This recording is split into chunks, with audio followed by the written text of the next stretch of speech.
What advice do you have for a brand new federal employee? I just started my federal government job in December and I'm learning about the TSP. I was in the private sector with a 401k before this job. Thanks. All right, awesome.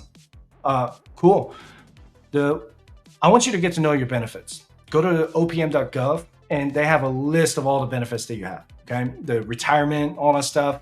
They have different calculations for the first pension. So if you just join the federal government, you'll be first fray, I believe, and get to know your TSP. Now, since you came over from the private sector, you're going to you should get a letter or get notified in an email.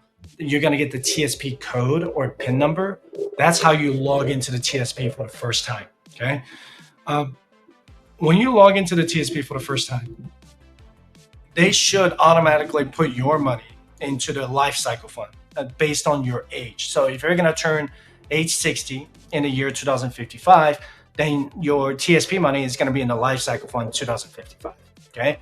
So you got to keep that in mind. That life cycle fund has a mix of all funds. It has the S&P 500 large cap stocks. It also has the S fund, which is the small cap index fund. And it has the international index fund, which is the I fund. And it has the G fund, which is the government funds. And then you have the F fund, which is the fixed income fund. So know how it's diversified. And if you feel like your life cycle fund is it's underperforming what the S&P 500 is doing, and depending on your age and your risk tolerance, you can always reallocate your TSP funds, okay?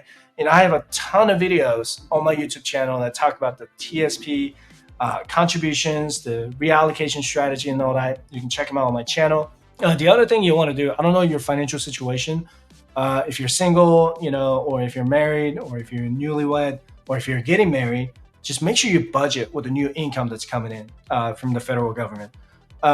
It's going to be a little bit tough for you to read the pay stub initially.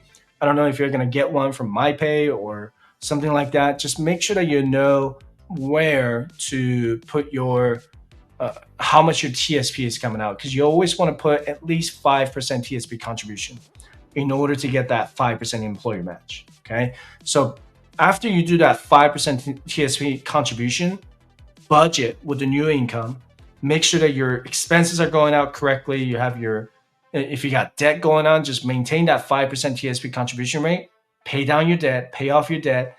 And then once your debt is paid off, go back and increase your TSP contribution. And remember, you can always, the federal government comes with the HSA. You can elect to enroll in an HDHP or high deductible health plan. So you can open up an HSA and invest that, right? You can also open up a Roth IRA and invest in a Roth IRA.